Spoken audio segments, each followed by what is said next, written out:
మాత, తమరి వరప్రసాదాసురుల అత్యాచారాలు నిరంతరం పెరుగుతున్నాయి. మా ఆరాధకురాలు తిలోత్తమ ఇంకా బంతిత దేవతలు వాళ్ళ క్రూరత్వం కారణంగా కష్టాల్లో ఉన్నారు. ఇప్పుడు నీకు ఏమి కావాలి? వారి సర్వనాశనానికై తమరి ఆజ్ఞ. ఈ సత్యం గురించి కూడా యోచించు గణేశ. మదాసురుడు అతని పుత్రులు తమ పూర్వజులైన తారకాసురుడు ఇంకా శుంభనిశుంభుల మాదిరి భయానకులు, క్రూరులు, అత్యాచారులు మాత్రం కాదు. పితాశ్రీ, వారి యోచన మలినమైనది, కృత్యాలు అనుచితమైనవిను. అందుకు వారికి దండన విధించవలసినదే. వాళ్ల యోచనల మలినత్వము, అకృత్యాల అనైతికత హద్దులు అవశ్యం దాటినవి. కానీ ఇది విచారించవలసినదియే. నీ మాతయైన పార్వతీదేవి వారికి అకారణంగా వరాన్ని ఇయ్యలేదు. మాత వరం ఇచ్చి ఇక పుత్రుడు దండిస్తే ఇది జగతిలో ఒక అనూహ్య విషయం అవుతుంది.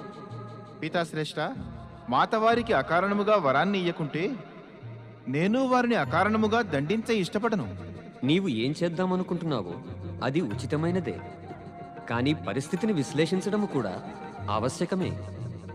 వారిని దండించుటకు ముందు నువ్వు నీ మాత నుండి ఆజ్ఞ పొందటానికి వచ్చావు. అంటే నీ మాత ఎడల నీ మనమునందు గౌరవమున్నది. అయితే తప్పకుండా నీ మాత యొక్క వరం ఎడల కూడా గౌరవం ఉంటుంది. పితాశ్రేష్ఠ, అందుకే కదా మాత ఆజ్ఞకై ఇచ్చట ఉపస్థితుడనయ్యాను. నాకు తెలుసు నువ్వు నా ఆజ్ఞాకారి పుత్రుడివని. దానితో ఏమి చేసినా మాత మర్యాదని, ప్రసన్నతని మనస్సులో ఉంచుకునే చేసెదవు. నా వరప్రసాద అసురుల విషయమందు నువ్వు యోచించావు. ఇంకా వారిని దండించే ముందు నా ఆజ్ఞ కోసం నువ్వు నా వద్దకు వచ్చావు. ఇది నాకు ప్రసన్నత కలిగించింది. ఇక్కడ ఒక సత్యం ఏమిటంటే, నా వరం యొక్క గంభీరతని నువ్వు అర్థం చేసుకున్నావు. కానీ వాళ్ళు అర్థం చేసుకునే ప్రయత్నమే చేయలేదు. దానిని వాళ్ళు దురుపయోగం చేశారు. అలాంటప్పుడు వారు దండన అనుభవించవలసిందే, కానీ కఠోర దండన కాదు. ప్రియ గణేశ, నువ్వు నీ మాత ఆశయం అర్థం చేసుకున్నావుగా? ఆ పితాశ్రేష్ఠ, నేను మాత వరంతో పాటుగా వాళ్ళని రక్షించాల్సి ఉంది. దాంతోపాటే వాళ్ళకి దండన కూడా విధించాలి. పరిస్థితిని సంతులనంలో ఉంచి రెండు పనులు చేయగలవా పుత్ర? మాతాపితల ఆశీర్వాదము, సామర్థ్యము, శక్తి నాకు తోడు ఉన్నాయి. ఇంకెందుకు చేయలేను? కానీ గణేశ, నీ చేతిలో వారి అంతం జరగడం నాకు ఇష్టం లేదు. వారిని దండించడం కోసం ఏదైనా ప్రత్యేక ఉపాయం యోచించాలి. తమరు నిశ్చింతగా ఉండండి మాత. నేను వారిని ఎలా దండిస్తాను అంటే, ఆ మదాసురుని పత్ని ఇంకా ముగ్గురు అసురుల మాత తిలోత్తమ కోరిన విధంగానే. నీ ఉద్దేశ్యం స్పష్టంగా చెప్పు గణేశ. తమరికిది తెలుసు కదా మాత. తిలోత్తమ ఈ అసురుల సురక్షణ ఇంకా వీరికి సద్బుద్ధిని ప్రసాదించడం కోసమని నిరంతరం నా ఆరాధన చేస్తూ ఉన్నది. అవును, చేస్తూ ఉన్నది. అయితే అట్టి స్థితిలో తిలోత్తమని విధవగాను లేక పుత్రహీనురాలిగాను చేసే ప్రశ్నయే ఉండదు. నాకేమీ అర్థమగుటలేదు. నీవు ఏం చేస్తావు? అది ఎలా చేస్తావు? తమరు నాకు కొంత సమయం ఇస్తే నేను ప్రత్యక్షంగా తమరికి చూపిస్తాను నేనేం చేయనున్నాను. ప్రత్యక్షంగానా? అవును పితాశ్రేష్ఠ. మరి తమరు ఆజ్ఞనిస్తే నేను నా యొక్క దివ్యాకర్షణ శక్తితో వీళ్ళందరినీ ఇక్కడికి ఒకేసారి రప్పించి వారికి దండన విధిస్తాను. అవశ్యం గణేశ, అవశ్యం. నీవు వారందరినీ ఇక్కడికి ఒకేసారి రప్పించగలిగితే ఇంకా ఎంతో కష్టపడి అక్కడికి వెళ్ళి వారిని దండించవలసిన ఆవశ్యకత ఏముంది? ఉచితమేమంటే నీవు వారిని నీ మాత సమ్ముఖానే శిక్షించి దండన విధించు. మేము కూడా చూచెదము నీవు రెండు పనులు ఒకేసారి ఎట్లా చేయుదువో. ప్రణామం.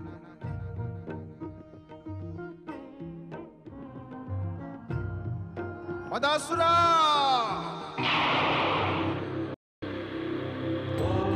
ధనాసురా!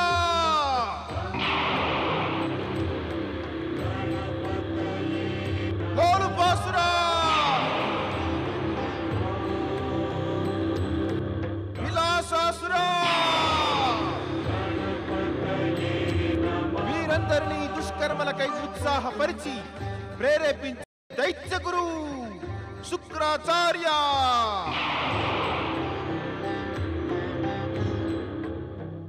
ప్రత్యక్షం కండి.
దైత్యాచార్య, పరమశివుడు పార్వతీమాత తమరి ఆరాధ్యులు. వీరికి ప్రణామము చేసి జయ జయధ్వానాలు పలకండి. దేవాది దేవుడు మహాదేవుడికి, పార్వతీ మాతకు ప్రభు, తమరు అనుమతిస్తే నేను దుఃఖిస్తూ బాధలు పడుతున్న దేవతలను బంధ విముక్తులను చేసి తమరి సమ్ముఖానికి రప్పిస్తాను. ఆ పైన దేవా, ఇంకో కోరిక ఏమిటంటే ఉత్తమమైన బుద్ధి గల తిలోత్తమను కూడా ఇక్కడికి పిలుస్తాను. దాంతో ఆమె తన పతి పుత్రుల దుష్కర్మల పరిణామము స్వయముగా తానే చూడగలుగుతుంది. అవశ్యం. దేవేంద్ర, దేవతలారా, తిలోత్తమ ఉపస్థితులు కండి. ఓం గం గణపతయే నమః. ఓం గం గణపతయే నమః. జై శ్రీ గణేశ. శివనందనుడు శ్రీ గణేశునికి జయము. పార్వతీసుతుడు శ్రీ గణేశునికి జయము. వద్దు వద్దు, నా మాతాపితల సమ్ముఖాన నాకు జయ జయధ్వానాలు, నాకు వందనము ఉచితం కాదు. మీరందరూ నాతో కలిసి పరమశివుడు మాత పార్వతులకు జయ జయధ్వానాలు చేయండి. త్రిలోకనాథుడు పరమశివశంకరులకి జయము. శక్తి స్వరూపిణి పార్వతీ మాతకి జయము. విఘ్నహారకుడు శ్రీ గణేశునికి జయము.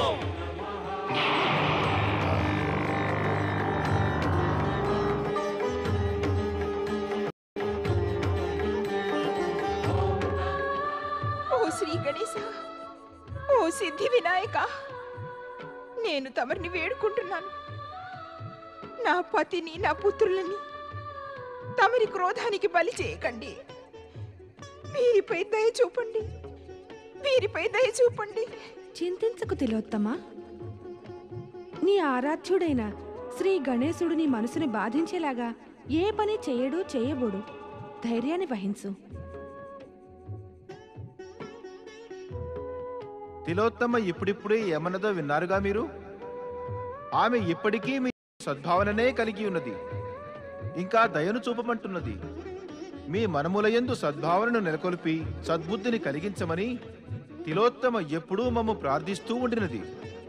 కానీ ఉత్పన్నమవగానే అసురులై అసుర ప్రవృత్తినే కలిగిన వారిని సన్మార్గమునకు తేవడము అసంభవం.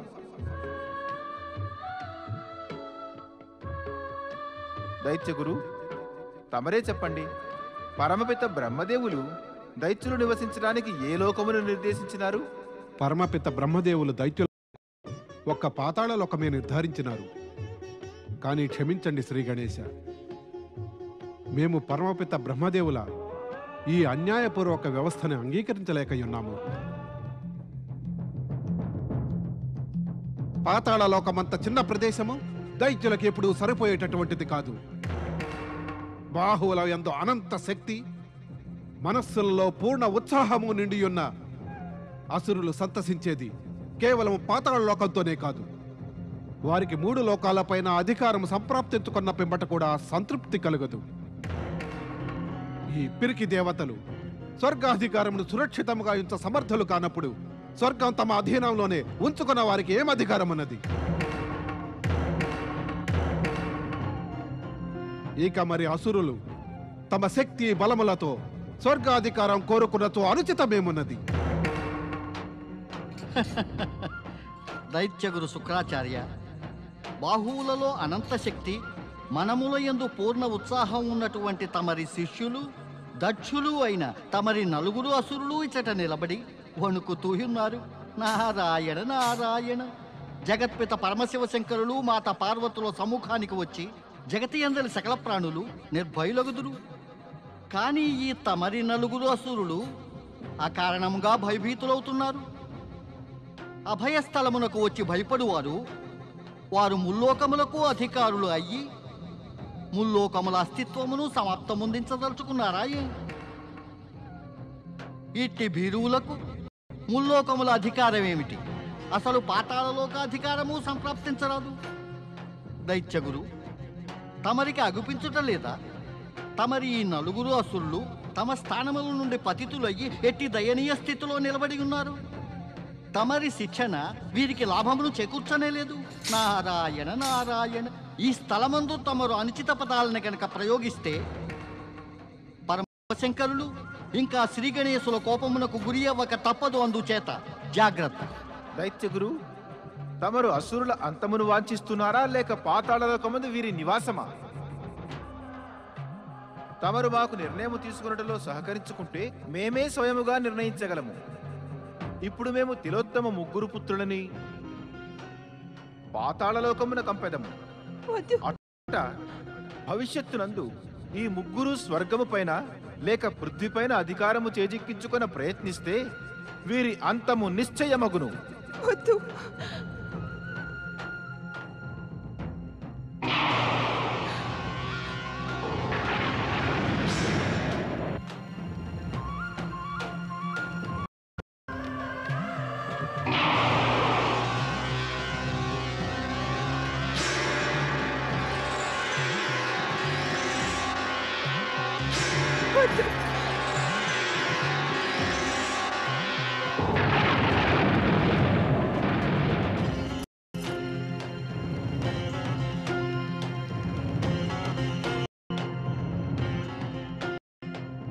దైత్యగురు, తమరు పరమశివుల భక్తులు. అందుకని మేము తమరి సమ్ముఖాన పృథ్వీలోకము పాతాళలోకము రెంటినీ ఉంచుతున్నాము. తమరు ఎక్కడ కావాలన్నా ఉండవచ్చు. మహాదేవ, నాకు అనుజ్ఞనీయండి. నేను నా స్థానమును స్వయంగా నిశ్చయించుకునేదను. శ్రీ గణేశ, కృప చూపి నన్ను పాతాళలోకం పంపవలదు. నేను నా పతి తోడుగా పృథ్వీపై నివసించేటందుకు అనుమతించండి. దానితో నేను తమరి ఆరాధన చేయగలుగుతాను. మదాసురా, మాకు తెలియను, నీవు మా న్యాయము నిర్ణయములతో సంతృష్టి నొందలేదు. కానీ ఇవి అన్నీ నీ సంతృప్తి కొరకు కాదు, విధి విధానమును అనుసరించియే నిర్ణయించబడినవి. ఇప్పుడు మేము నీకు చెప్పున్నది ఒక్కటే. భవిష్యత్తునందు తిలోత్తమను ఎట్టి ప్రకారముగాను నీవు కష్టపెట్టవలదు. కష్టపెట్టినచో దాని భయానక పరిణామము అనుభవించుటకు సిద్ధముగా ఉండుము. నేను సదా తమరి ఆజ్ఞను పాటించదను. శ్రీ గణేశ.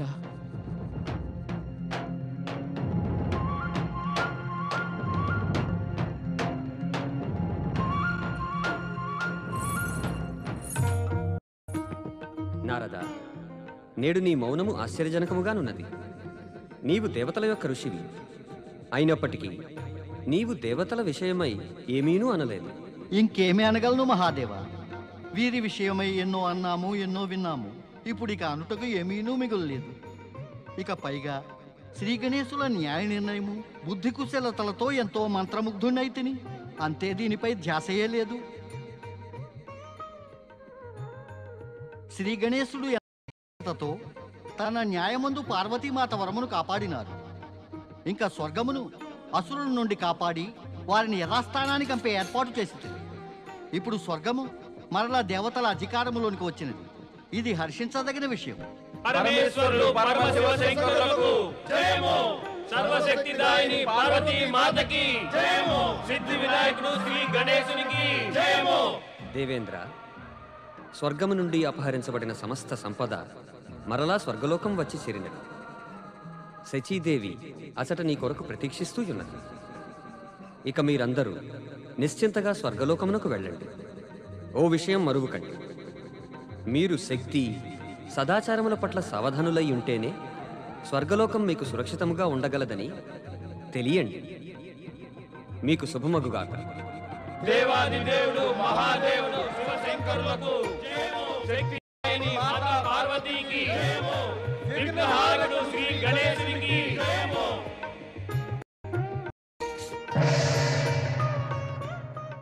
పితాశ్రేష్ఠ, నా కార్యం సంపూర్ణమైనది.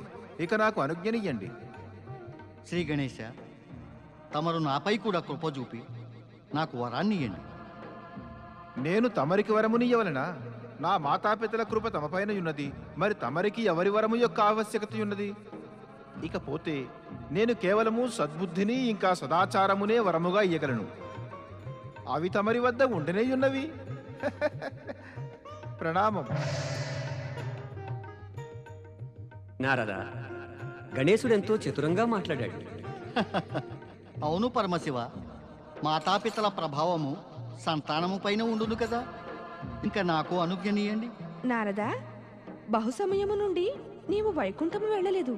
ఈ స్థితి యందు లక్ష్మీదేవి కోపమునకు గురి కావలసి వచ్చి ఆ వైకుంఠ ద్వారములు నీకై మూసివేయబడగలవు. నారాయణ నారాయణ, అటుల జరగనేరదు మాత. ఒక నారాయణ భక్తునికి అట్టే అన్యాయము ఎన్నడూ జరుగనే జరగదు. ప్రణామం.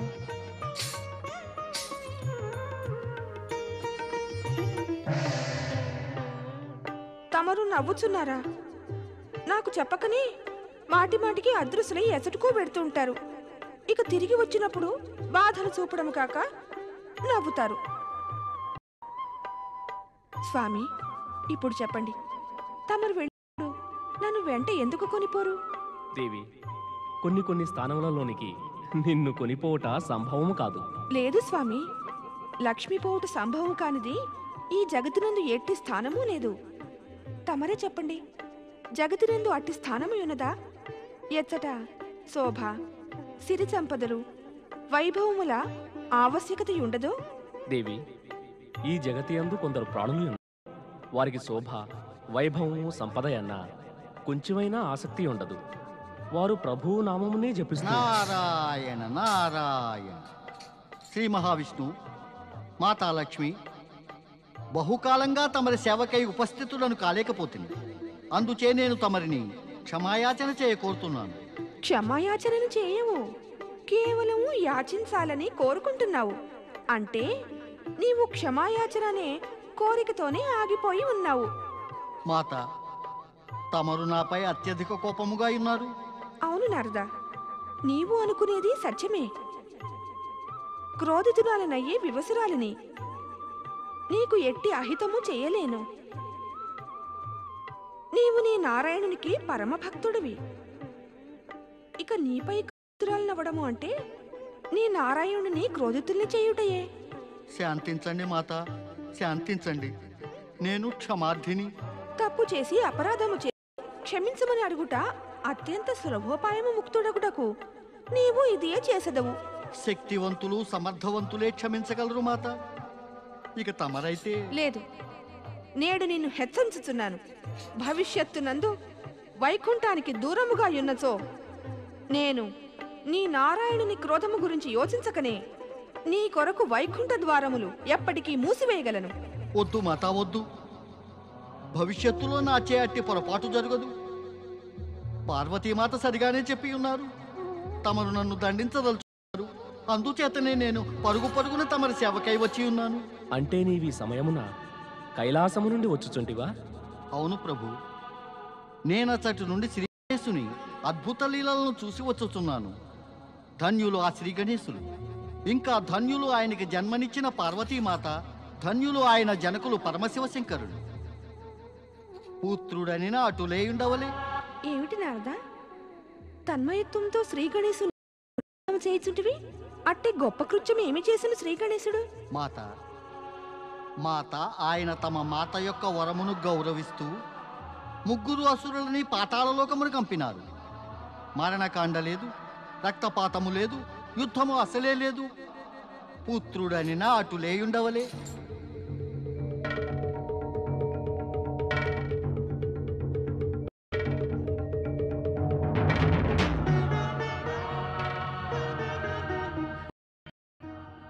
శ్రీహరి, ఇక నాకు అనుజ్ఞనీయండి. పుత్రుడనిన అటులేయుండవలే, పుత్రుడనిన అటులేయుండవలే, పుత్రుడనిన అటులేయుండవలే. ఏమైనది దేవి? ఒక్కసారిగా ఉదాసురాలు ఎందుకైనావు? నీ మౌనమునకు కారణము చెప్పు దేవి.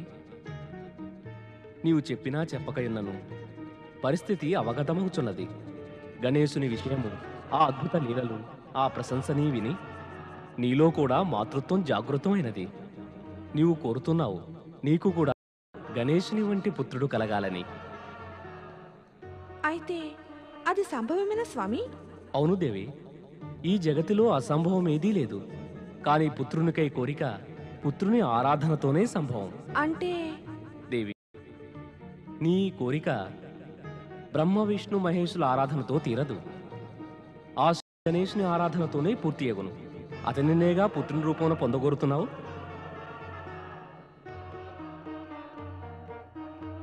పుత్రుడనిన అటులేయుండవలే, పుత్రుడనిన అటులేయుండవలే, పుత్రుడనిన అటులేయుండవలే. ఏమైనది మీ యొక్క వీరత్వము? మీ వీరత్వము, పౌరుషాల ప్రభావమును దేవతలు, ఆ దేవతల అధిపతి అయిన ఇంద్రుడు కూడా ఎన్నో మార్లు ఒప్పుకున్నారు. అట్టి వీర అసురులు భయభీతుల ఎత్తట దాగి ఉన్నారు. బయటికి రండి అసురులారా, బయటికి రండి. మా నిరంతర ప్రయాసల అనంతరము కూడా మీ అసురులు ఆదివాసులతో సమముగా గుహల యందు దాగి ఉంటున్నారు. మేము మాటి మాటికి పిలిచిన పిదప కూడా మీరు ఆశ్రమం మందు ప్రత్యక్షమగొట్టలేదు. ఇది మీకు ఎన్నడూ హితకారకము కాదు. లేవండి అసురులారా, మేల్కొనండి.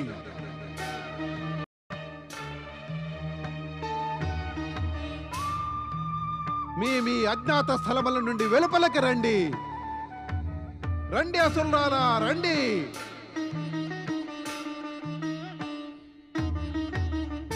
ఇక ఇప్పటికీ మీరు మా పిలుపుని, ఆహ్వానమును వినకుంటే కనుక రాక్షసులందరూ ఎప్పటికీ నాశనమైపోగలరు.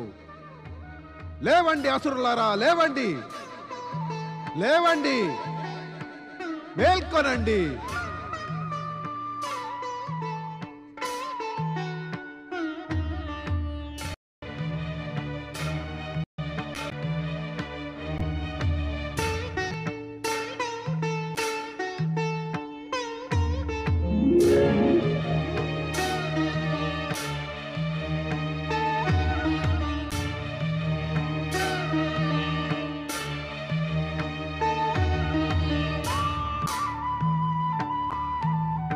అటు చూడండి దేవేంద్ర, దమనాసురుని నేతృత్వమందు అసురులు వచ్చుచూ ఉన్నారు. ఈ దమనాసురుడు ఆ దుర్భేద్యాసురుని పుత్రుడు. పూర్వకాలమంతడు శ్రీ గణేశుని చేత సంహరించబడినాడు. దీని అర్థం ఏమన్నా? శుక్రాచార్యుడు ఇప్పుడు దమనాసురుని ప్రేరేపించి అసురుల శక్తి పెంపొందించెదరు. ఇంకా మనకి విపత్తును సృష్టించెదరు.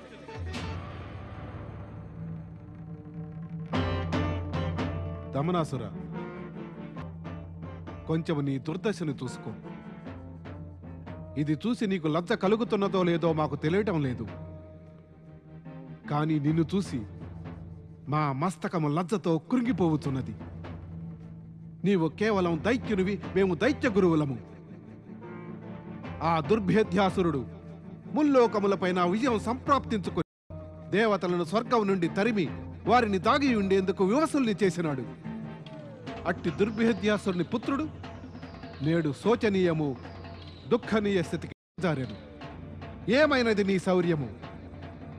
ఏమైనది నీ యొక్క వికృతత్వం? ఏమైనది నీ సాహసము, నీ వీరత్వము? ఏమైనది నీ భయంకరత్వం?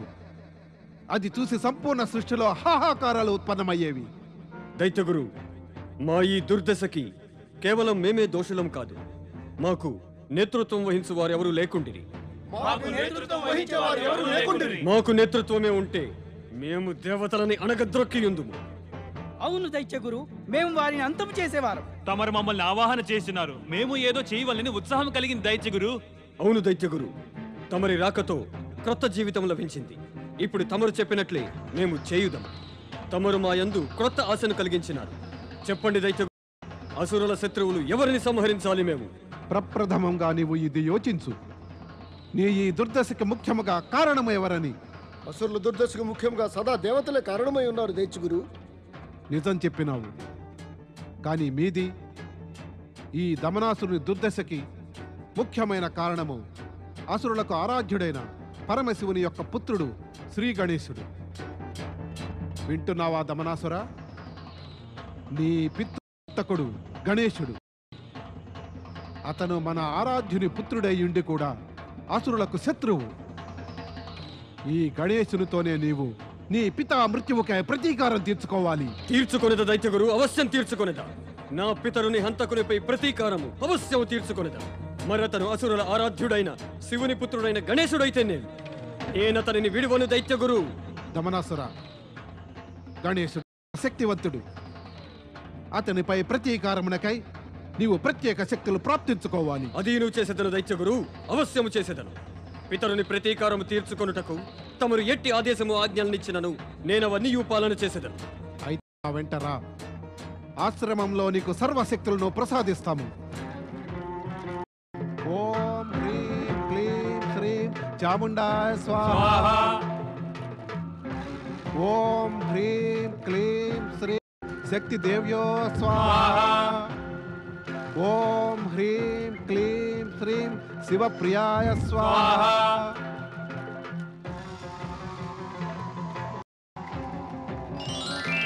దేవీ శక్తి విజయీ భవ.